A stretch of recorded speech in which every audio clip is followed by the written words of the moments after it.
Today I'll be talking about the yellow wallpaper that was written by Charlotte Perkins Gilman. Charlotte Perkins Gilman was an American feminist author that was born in June 1860 and died of suicide in August 1935 after being diagnosed with cancer. She was a leading theorist in the women's movement and attended Rhode Island School of Design. She was also a feminist lecturer, writer, and publisher. Looking into Charlotte's life a little bit, we see in 1884 she married Charles Perkins. After a year of living with him, she starts to decline mentally.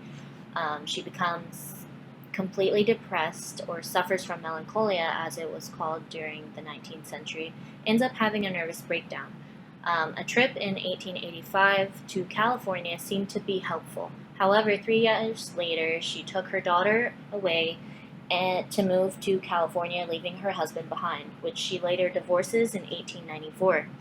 After he remarries, she ends up sending her daughter away to live with him, which is a little unusual at that time for a woman to not want her child with her.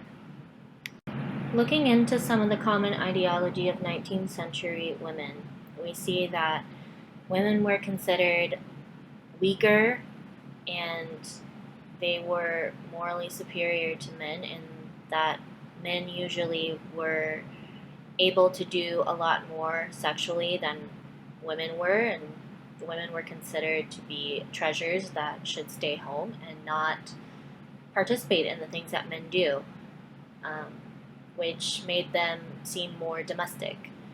Some doctors also would say that if women studied too much or read too often, that would damage their ovaries, turning them into spinsters that were completely dried up.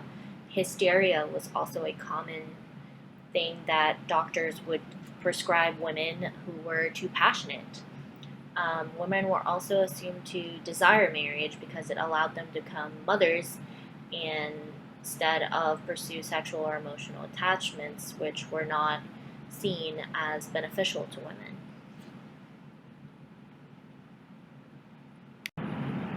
Charlotte Perkins Gilman started writing the yellow wallpaper when she moved to California, which seems coincidental since she had just left her husband, and her life actually resembles the character in the yellow wallpaper a lot. The yellow wallpaper was described as an exceptional story for its starkly realistic first-person portrayal of a mental breakdown of a physically pampered but emotionally starved young wife. It's also described as a gothic horror, and like I said, it correlates with her life a lot. Being completely inept to domesticated life, ends up depressed and has a nervous breakdown after having a baby, which the main character of the yellow wallpaper also has trouble with, and after a trip away, it seems to help her regain her senses, yet she still leaves her husband and sends her daughter away in real life. As the main character describes her depression in her writing, which her husband does not allow her to do, so she must do in secret, we see that she was taken away to the countryside to recover and rest, instead of actually being told that she has depression or melancholia. And her husband does not seem to believe her. She uses language in the story that shows her resentment toward her husband, John, by saying, he doesn't believe me. He does not believe I'm sick, which also shows the male dominance in the story, to where he just doesn't see the fact that she's sick and just wants her to rest. He also puts her in an upstairs nursery instead of the prettier room downstairs that she wishes she could have. And I believe that also symbolizes the fact that they have a child, and maybe he is trying to push that on her by putting her in a nursery instead of where she would like to be. She ends up focusing on this disgusting yellow wallpaper on the wall, and that's torn and coming apart, and it's a way to symbolize her marriage and her own mental health that is declining. We'll go ahead and talk about all the symbolism in the story, including the barred windows in the nursery. That was pretty common in children's rooms in that time, and it was there for safety for the children. Um, Knowing what we know about the main character and the author, I believe that those were there to symbolize the confinement she felt in her marriage and her life, and also could be seen as a symbolism of a insane asylum because they also have barred windows, and with her mental health declining and her being taken away to the countryside, she may feel that she is being instituted even though she's not. And the fact that she's being put in a nursery. This is someone who just had a baby and is probably suffering from what we now know as postpartum depression.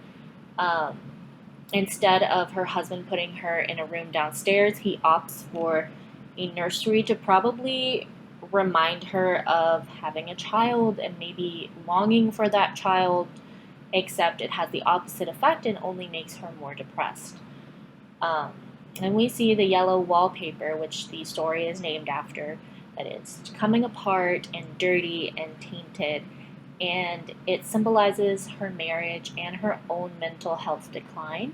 Her marriage is falling apart and she feels confined by it at first, and it's surrounding her and she can't get away from it. And she starts to tear at it, and that part symbolizes her mental health declining further and further from the oppression she feels in her marriage. She starts to see a woman in the pattern, and I believe that symbolizes her subconscious and how she's trying to escape and unable to. She sees a woman crawling around, and it symbolizes a lot of her own feelings towards being oppressed and not able to stand up for herself. And that woman is her escaping the confines of her life. One of the goals of feminist literature is to determine what kind of voice women have or don't have in a world dominated by men. And we can definitely see in this story that this character does not have a voice at all, and she is completely silent due to the ignorance of her own husband. Charlotte Perkins was considered a feminist author. She also published a manifesto on women in economics, detailing the nuances of women's oppression by men and their need to have economic independence. She also founded Women's Peace Party in 1915 before she died with Jane Addams. Charlotte feels confined by domestic life, divorces, and doesn't keep her child, remarries later on her own terms.